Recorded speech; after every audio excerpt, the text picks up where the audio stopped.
آج بات کرتے ہیں انسین پیسیجز، جس کو انگریزی میں کمپریہنشن بھی کہا جاتا ہے اور اردو میں تفہیم کہا جاتا ہے یا اکتسابات. یعنی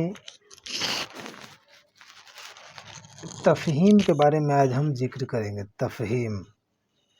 تفہیم کے معنی جو کبھی پڑھا نہیں گیا ہو یا جو ہماری نصاب سے تعلق نہیں رکھتا ہے اور جو اچانک ہی ہمیں پڑھنے کے لیے دیا گیا ہو.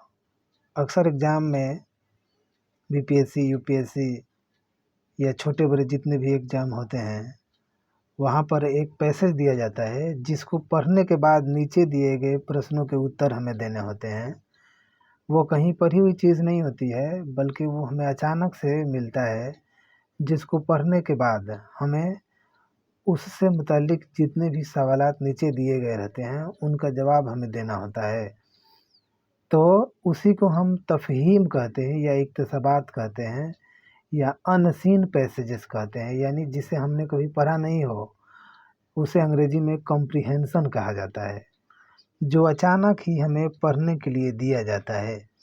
تفہیم کے ذریعے یعنی کمپریہنشن کے ذریعے یہ امید کی جاتی ہے کہ قاری یعنی پڑھنے والا دیے گئے کمپریہنشن کو اچھی طرح سے غور و فکر کے ساتھ پڑھ کر اس سے متعلق دیے گئے جتنے بھی سوالات ہیں ان کے جوابات وہ اس کی بنیاد پر شارٹ کٹ میں یعنی اختصار کے ساتھ یعنی شارٹ کٹ میں پیش کرے اور قاری کے اپنے زبان میں جوابات ہوں.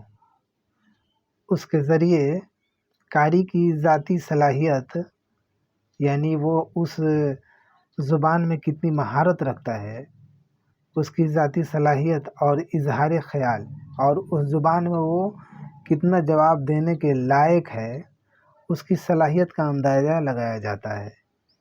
یہ اکتسابات یعنی تفہیم یا کمپریہنشن سائنس پر بھی ہو سکتا ہے، سیاست پر بھی ہو سکتا ہے اور ادب کے کئی گوشے جو بھی ہیں ان سبوں پر بھی ہو سکتا ہے. یہ بہت سارے موضوعات پر مشتمل ہوتے ہیں جسے ہم لوگ آج سمجھ گئے ہیں کہ کمپریہنشن یعنی انسین پیسیجز، جسے ہمیں اچانک سے دیا جائے گا اور جسے پڑھنے کے بعد ہمیں اس کا جواب اپنی زبان میں اور اختصار کے ساتھ دینا پڑتا ہے. امید کرتا ہوں کہ اکتسابات یا کمپریہنشن یا پیسیج یا انسین پیسیجز آپ کو سمجھ میں آ گیا ہوگا.